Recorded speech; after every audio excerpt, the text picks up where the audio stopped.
I'm working on the same Mercedes ML320. It's probably the same as the ML350 as last week, but from the front to back it's a little bit different.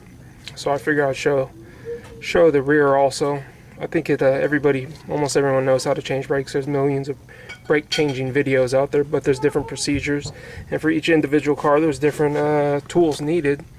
And for this one right here, it's 13 millimeter. If you've seen the video in the past, the one in the front, it was not a 13 millimeter, it was the Torx.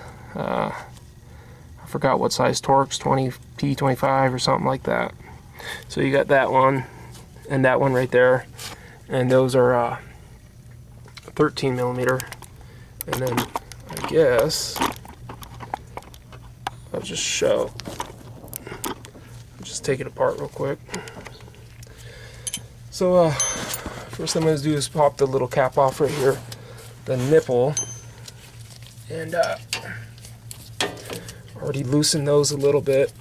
But what I want to do is I want to put this on here, because I like it to come out this way, because it gets all nasty and hot in here, so I want to get it out this way instead of pushing it back up to the top.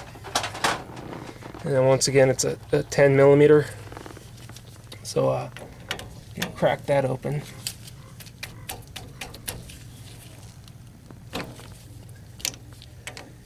Crack that open. I'm gonna get this. I'm gonna point it this way. I'm gonna shove it in here where you can see it right there. See, it's right there. And I still have the bolts in there. And then see the fluids coming out. So you want to make sure the bolts are in there though. There you go, I pushed the piston back in. Now what I want to do is, while I'm holding it like that, you just tighten it back up.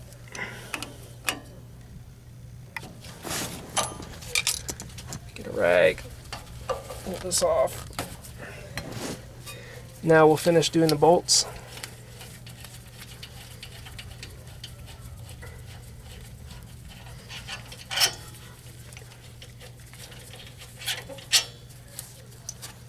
Hold that there so it doesn't fall.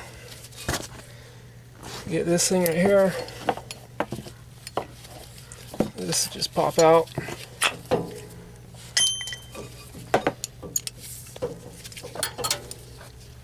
Wrap it around something solid.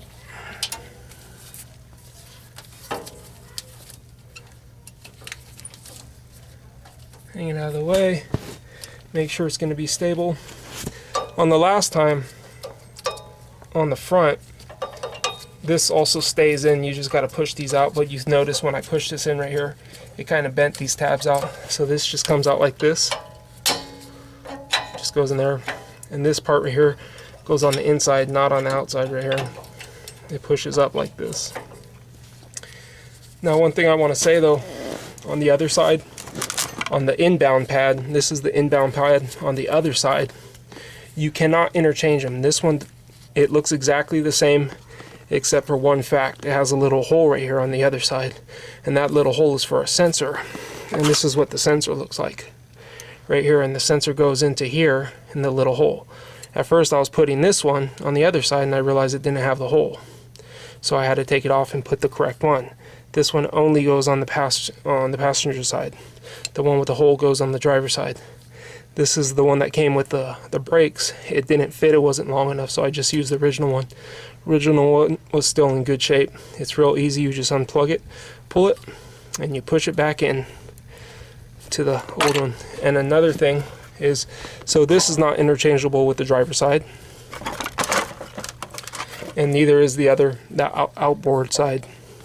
It's not interchangeable because it's completely, it's like opposite. This part is on the other side, so these, one side only goes on one side. You cannot interchange either one of them, either side. So what I'm gonna do, that's pretty much, I guess, all I really wanted to show is what the tools you need. I'm going to take this off so that I could clean on the inside. I was going to do the brakes. There's brakes. Since this is the back, this is, what do they call it, drum or hat or whatever. There's like drum brakes inside of here, and that's used for the parking brake. I already took off the other side. I'm going to take off this side. Most of the time they last a long time unless somebody drove with a parking brake on. This is 13 millimeter. This is 13 millimeter. You got to remove those in order to get this off. This is a 5 hex screw, and you're also going to have to remove that to get off the drum slash rotor or whatever. And T. Let's see, the 5. So we'll use that. And I'm not going to do it right now. I'll do it another time. I'm just going to clean in here. I already checked the other side.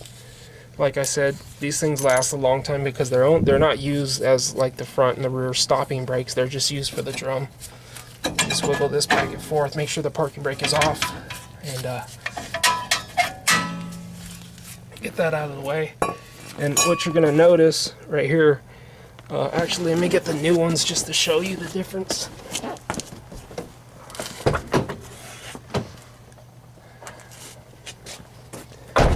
It's the same amount of thickness, and I know some of you are going to say, oh well, change it anyways, but I'll do it next year. There's no big deal. It's the same amount of thickness. I'm not going to change it just to change it. The brakes themselves are only about 14 bucks, but I'll do it, like I said, I'll do it next year. I'm just going to get it up in here, and I'm just going to spray this down with a soap and water, get this all cleaned up and everything. But other than that, that's all you need, really. If you're going to be doing this, I'll make another video later on. By next year, I'll make another video doing that.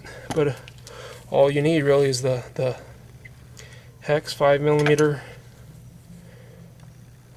13 millimeter pry bar, and the brakes are not interchangeable from side to side. This one specifically goes on this side because it does not have the hole here for the sensor, and this one specifically goes on this side because the one on the other side, this is opposite. It'd be on that end. So make sure you put this pad with the sensor, make sure it has the hole in the sensor side, which was the driver's side. And in another 5 minutes I'll be done, and that's really all you need to know about this. This is the Mercedes ML 320. I believe it's 2001, 2002, something like that. But I'm also going to pull these off. You can see them. I'm going to take these out, pop these out, and I'm going to re-lube them. I'm going to re-lube that. I'm going to pop the other one out. You go like this, and I'm going to re-lube that. A little bit hard to get out. Just pop it out. Pop these out. Put a small amount of this lube on there. Put it back in there. You should always do that. I always do that anytime I'm doing a brake job. Just because it slides on these pins, and if these pins, they get rust and dirt and water and everything else in there, and they start to bind up, then your pads are not going to work properly. It's going to pull to one side, or it's going to unevenly wear the pad, so you make sure you want to do that.